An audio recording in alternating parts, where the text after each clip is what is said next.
Hey guys, this is chess coach Andrew Rankin. Welcome back to Kaizen Chess.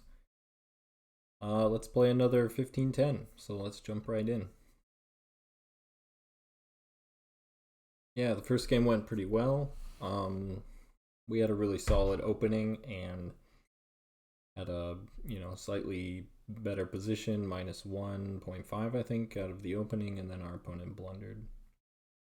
So now we're facing Ha Ha He He, which is kind of strange because I actually have a student who has a very similar username. His username is, oh, it's on a different account, but his username is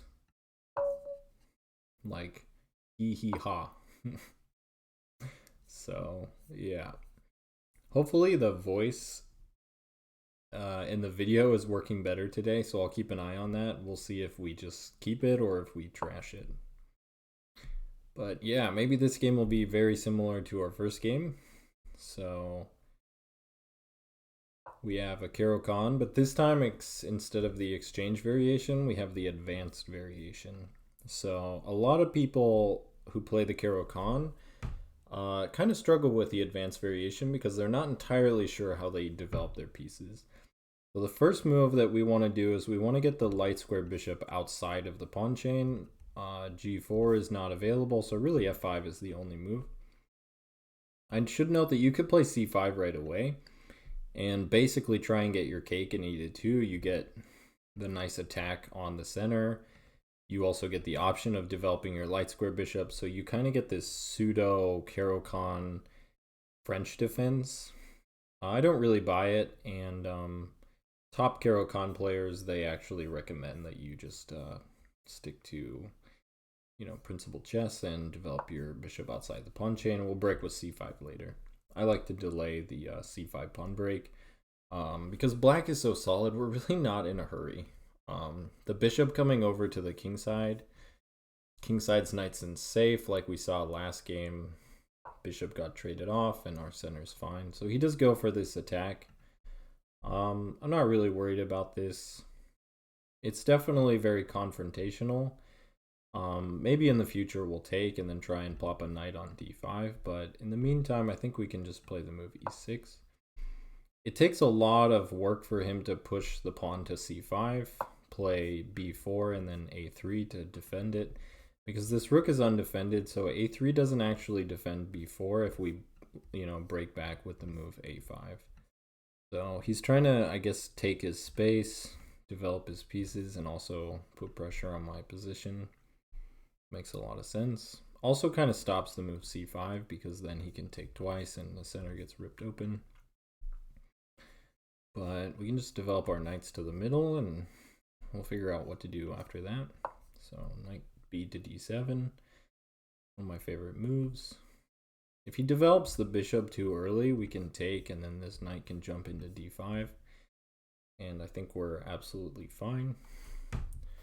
You know what's interesting is that I have a lot more respect now for people who play chess and comment on their games at the same time, such as Jerry from Chess Network and John Bartholomew, because they play excellent chess. They talk through all their ideas and all their moves during their games, and they're just excellent chess players. So having done this experience now, I have immense respect for them because it's so much more difficult to talk through all of your ideas and play at the same time. So I'm thinking knight to e7 here. If he fianchettos the bishop, then we can take, and that pawn looks like it's ours. We can always play like b5, knight b6 to hold on to it. We could even just give it back if our opponent really wants it. So yeah, this move, let's say c5 though. b6, b4, a5, pawn takes b6, pawn takes b4, knight moves somewhere. Let's go over this one more time. Knight to e7, c5, b6, b4, a5.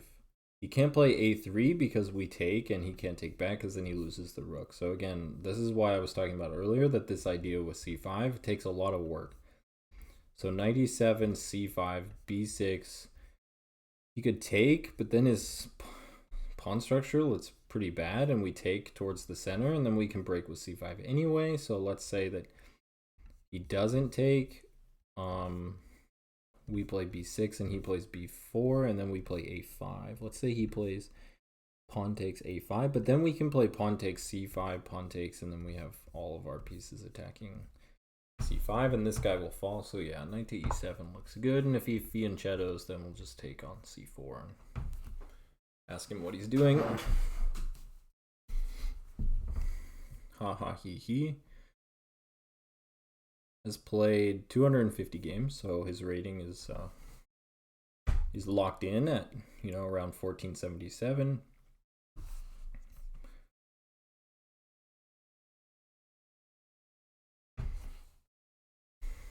Opening so far, very interesting. I've never seen this setup with the fianchetto, light square bishop, c4, and the advanced variation. It's like, man, this guy's trying to eat cake, steak, and, you know, French toast, all for the same meal. So now if we just take, I mean, can't push because we just take back. So our pawn structure, I guess, wants to stay the same here. And then we just kind of want to see what he does about this pawn. I guess b5 isn't really an option because then he has bishop takes on c6. But not really. I mean, the knight guards c6, so pawn takes, queen here, b5, and then the knight will jump in, and it looks good to me. Pawn takes, queen a4.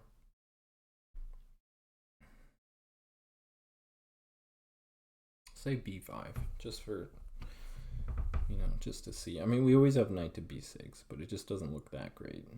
I mean, knight to b6, though, how does he ever win back the pawn? Let's say pawn takes, queen a4, knight b6. It's the queen with tempo. If the queen goes to any of the dark squares, then knight here wins another tempo on the queen. So the queen has to go back to d1. So she's here, the knight's here, the pawn's here. So there's the only options. Oh, I guess he could go to a5. But then that doesn't look very useful because they're here, knight here. So let's say pawn takes, queen a4, b5, queen a5. No, that hangs the queen. Yeah, so queen a4 does not work.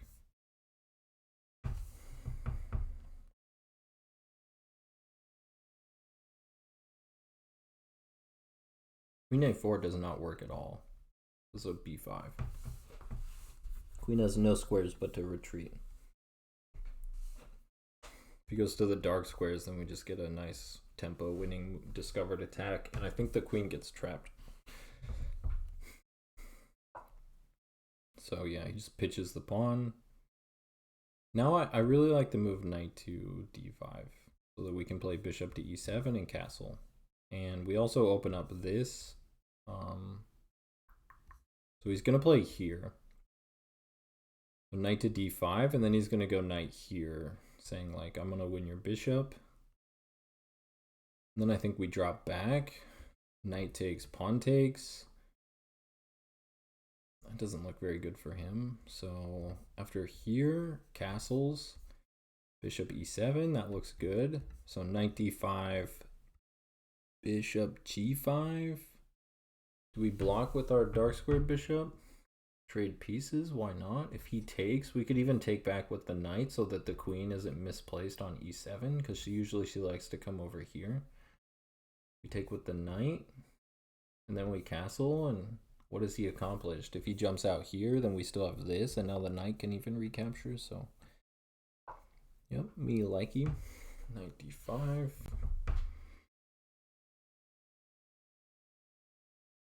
I really want to use this video series to improve my calculations, think out loud, and find, you know, weaknesses in stages of my game and areas of calculation, because I actually think that this is going to be very useful, because during the game I'm very focused at the beginning, and then the quality of moves kind of drops off towards the middle game and then improves towards the end game. So I think thinking out loud and really articulating all of my middle game ideas will help me avoid those sloppy, lazy early middle game moves that just seem very, automatic.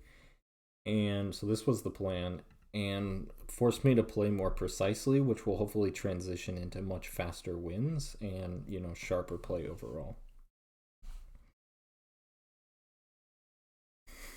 I'm checking the video. Hopefully it's not freezing when I, go back and forth between applications. So when I check, it's like, yeah, it's working. And then when I go back to the game, it's frozen again. Hopefully not. So my idea here was just bishop e7. If we trade dark squared bishops, this bishop is nothing great. This knight, I don't know what his prospects are besides h5 and taking the bishop. And again, we can take with the knight here, and so then the bishop is always guarded. Actually, we don't even have to move the bishop back, because the knight could take and pressure the center. So yeah, I like this. And then take with the d knight. And then we get, an open file pressure on the d4 pawn, such as, queen c7, bring a rook over, maybe even the f rook over, and then we have, ideas of sacrificing on e5 if the queen is still in line with a potential rook on d8. So I think that looks like a good plan. So knight takes or queen takes is really the question. The nice thing about queen takes is that it guards this square for the knight, but if the knight jumps in, what's he doing there?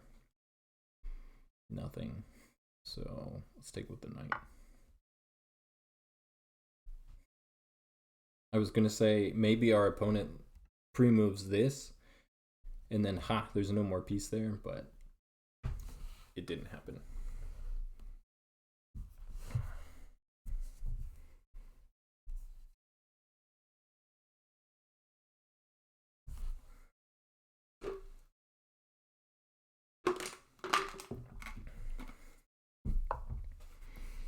All right, so he's just gonna admit that the pawn, he wants to use this to open up. So let's say pawn takes, queen takes, attacks the weak pawn, but then we have queen to c7. We also have queen to b6, which hits the center and forces a queen trade and improves our knight. So pawn takes then, opens up the rook. And we just leave our rook on the a file. Don't really know what he accomplishes there. This pawn can't really push that well. So pawn takes, queen b6. I mean, I love the pressure here. I love the bishop opening up here. I love that this knight is no longer defended. So then this kind of stuff becomes even stronger. And if he takes, we take towards the center, and then we get a connected. Or maybe we kind of try and go in here, so when he takes, we take with a knight, and we keep, blockading this backward pawn, because the d4 pawn is a backward pawn, so that's a huge weakness. So, all right, let's go ahead and take. His bishop's still not good. He has to figure out a way to crack this structure. Also, d5 is, we control that. Seize the center. So we have accomplished that, I think, with d5.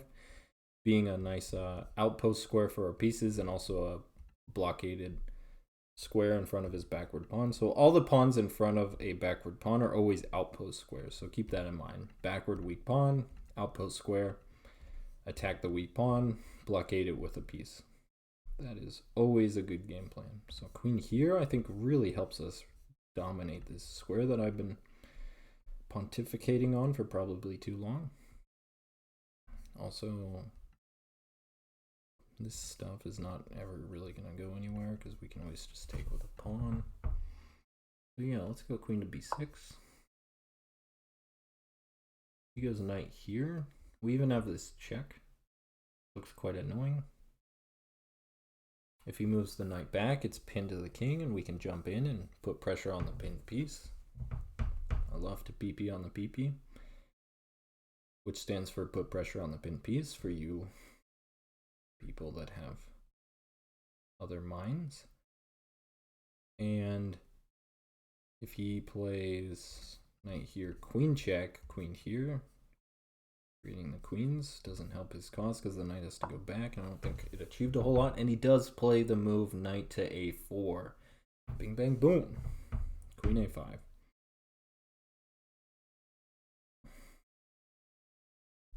Also opens up the knight to jump to b6. But queen a5 check. He has to block. Moving the king just looks terrible. Like, what's he going to play here or here? I mean, that's no, you can't play like that. Check. I mean, I shouldn't even calculate these moves because it's like, we'll deal with that afterwards. So let's just give the check and see what he does. I think either this or this. He has to block with the queen. That's the only move. Because if he goes here, I think he's just losing a piece. Or at least we get a lot more trades. Oh, he blocks with that. Okay.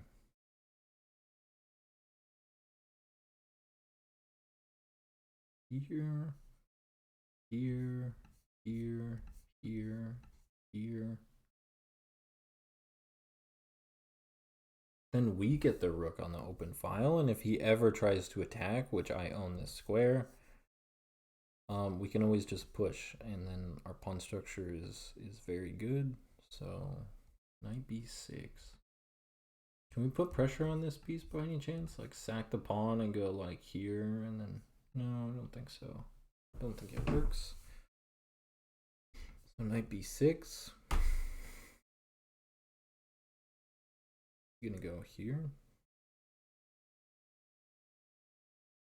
Does that do anything?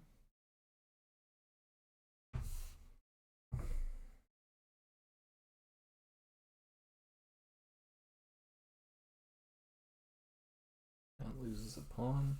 Here. Here, here. What's he accomplished? Then we got the bad pawn then. We have the backwards pawn. But we can always blockade it, like the bishop, and then defend it with a rook. It's not really what I wanted to do, but we can always push c5 to get rid of it because the knight guards that. Because then we take with c5. So like b5, knight goes back, castles, castles, knight d5. Guessing like rook f to c1, rook to c8, getting off this diagonal, and then we push c5. And if we ever need to, we can push a6. Oh, I guess after this, we have to play a6 before we play c5 because he's attacking it twice, but that's fine. So b5 is a nice candidate move. We also have this, but then he has this and we can't really take. And how do we defend? I mean, we can go, could go here, but that looks terrible.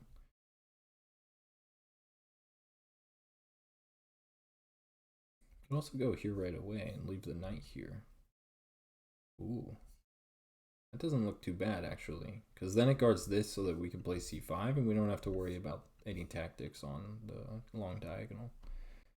So rook to b8 or b5. b5 is forcing, but do we have to play it? I mean, you know what I mean?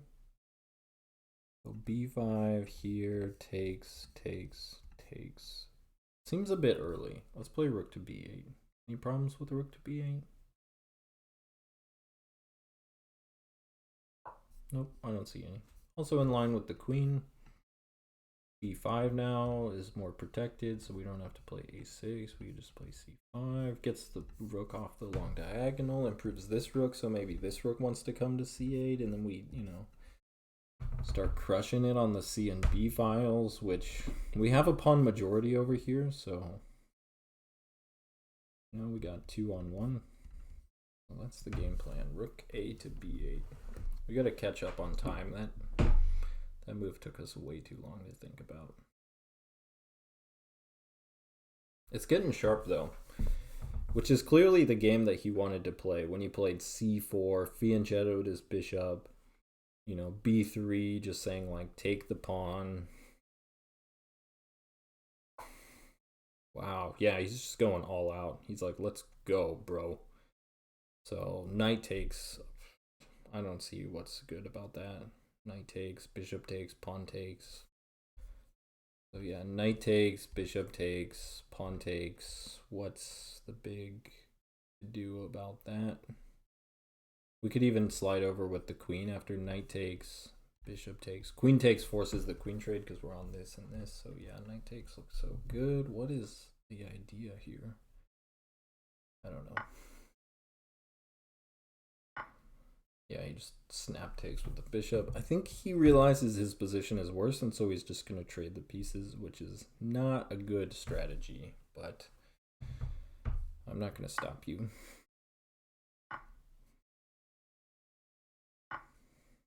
Now we get our C file, our lovely, lovely C file. I think I want my king here on D7. So takes, and then king D7.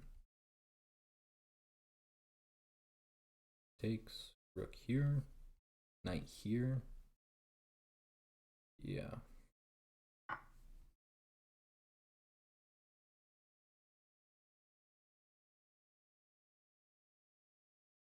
This is something I also noticed, that when you really take your time in the opening, I think it really puts the pressure on your opponent to make something happen. Because they feel like because you're playing slow, they should play fast. And because they're playing fast, they like make mistakes, and because you're playing slow, it's like they think that all your moves are suddenly like much better. So I like this, just closing the file so that I can get ready to control it, and I don't have to, you know, like fight for it, because he's gonna be first to the file, but if I block it, then it's kind of like whatever. But we could also go here, which stops the knight from getting in here. But here, yeah, I don't care about this because like attacking a nothing target. Also have this idea, forking the king and anything coming this way. Goes there, okay.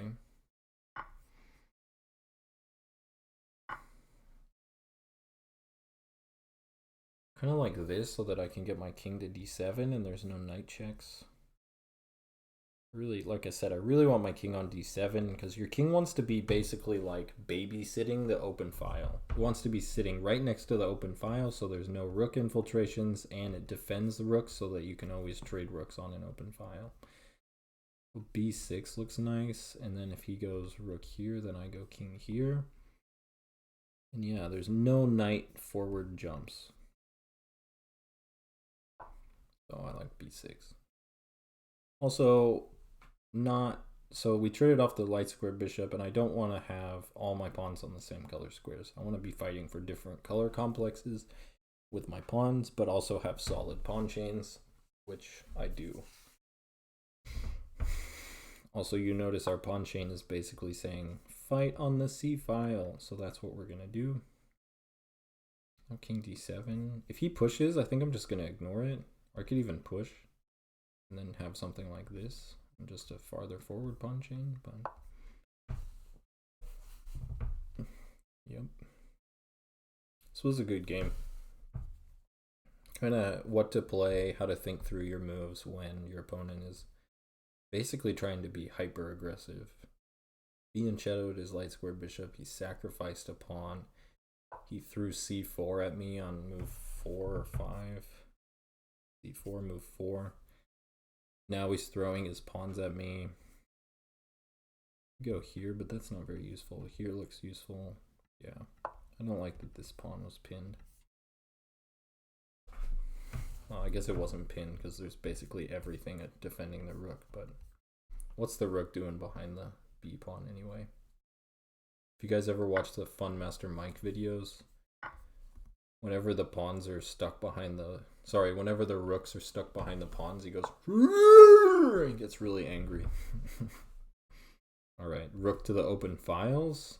This looks super strong. Just improving moves. Why not?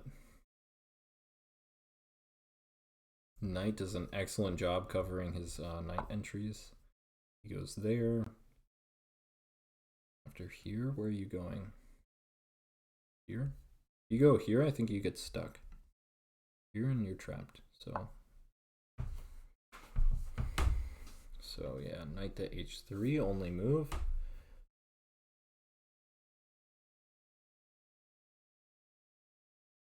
think he's gonna take the pawn.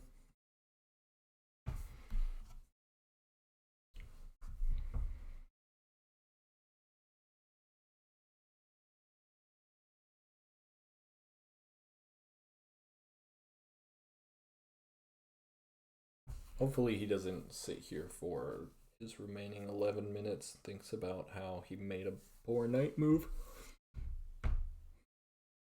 But yeah, 2 games today. I think I'm gonna call it a day. Post these videos on YouTube. We're definitely gonna do post-game analysis. Yeah, so we just find the move, knight to h3. And we could double up. He is preparing g5. So rook to f3.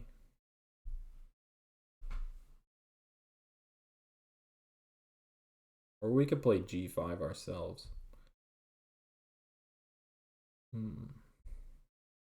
Yeah, let's play g5.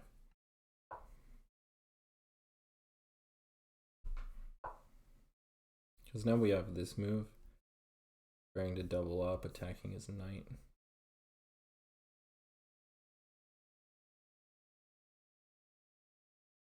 Could also move our knight here. Closing the file and then doubling up. Oh well, our king defends the rook, so I don't know why I'm so worried about the files. Now we attack this pawn, so if he moves the knight, we take the pawn.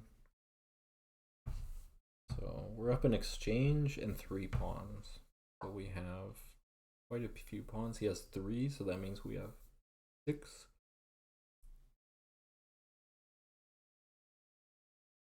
Can we make a discovered attack?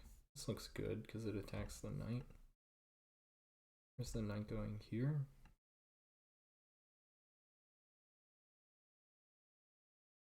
Then we have this. So here, here, here. That doesn't guard the... What about here? Check, here, check. Trades the rooks. I like that.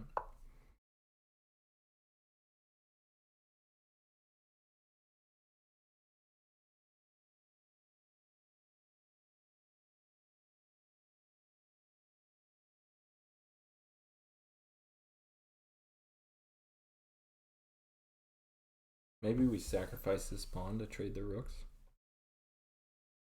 Oh, he doesn't have this anymore. We stop that. So now his knight's under attack and we're threatening. Sorry about that. Let me change the is that good? Yeah. So the knight's under attack, and if he moves the knight to, let's say, back here, then we just go check, takes, check, and we trade rooks. We're also on his knight here. Now he goes there.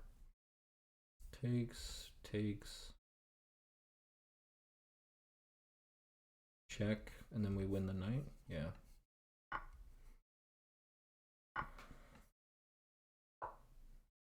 There's a pin and he's double attacked.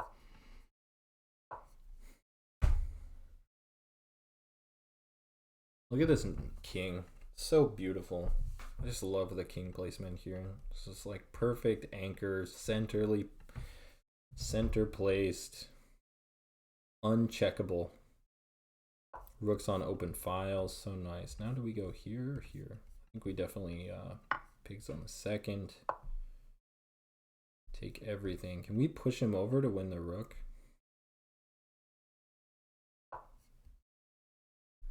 We can try.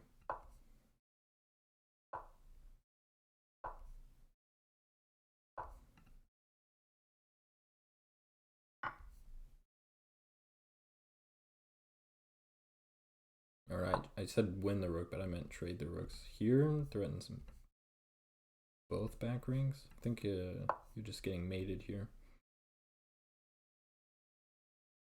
Ha ha he he. Good game for me. Good game. Let's tell him good game, and then we'll analyze. Good game. All right, let's go to the analysis board and turn on the engine.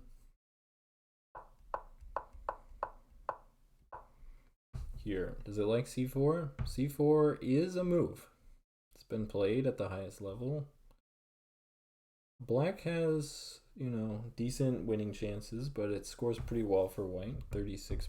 So yeah, c4 is fine. e6, knight c3, and knight to d7. Not the best move. It prefers knight to e7. That way if he takes, you can take with the knight.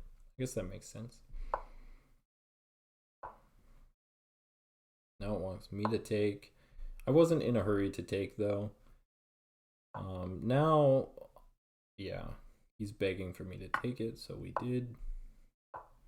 And we jumped the knight in. That was the best move. I like to see that. It wants queen to b6. That makes sense. Yeah, just kind of attacking everything. Wow. Knight takes knight. Pawn takes. And now queen to a5. Interesting. Well, I just wanted to play simple, so here I knew I was better already. And I liked my knights. They're really ready to go wherever they need.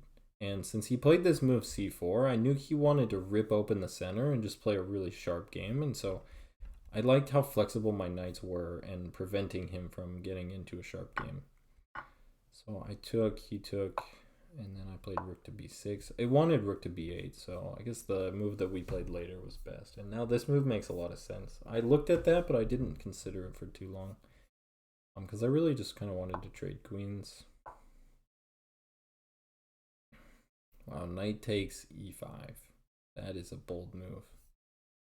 Knight takes, pawn takes, queen takes, check, and wins the rook. That's awesome.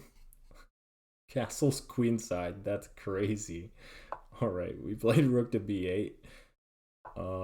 Yeah, now just see, too solid.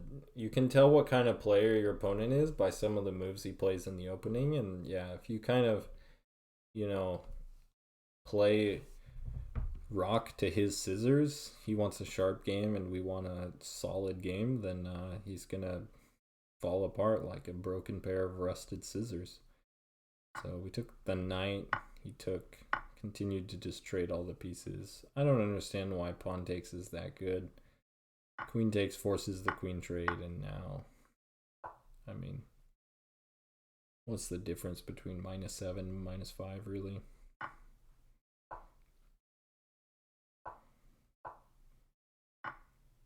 Yeah, blunders again. King d7. Look at that, top engine move. That's awesome. Like I said earlier, I wanted my king to go to d7, and this just helped me do so. Rook goes to the open file. He takes, creates another open file. This is pretty straightforward.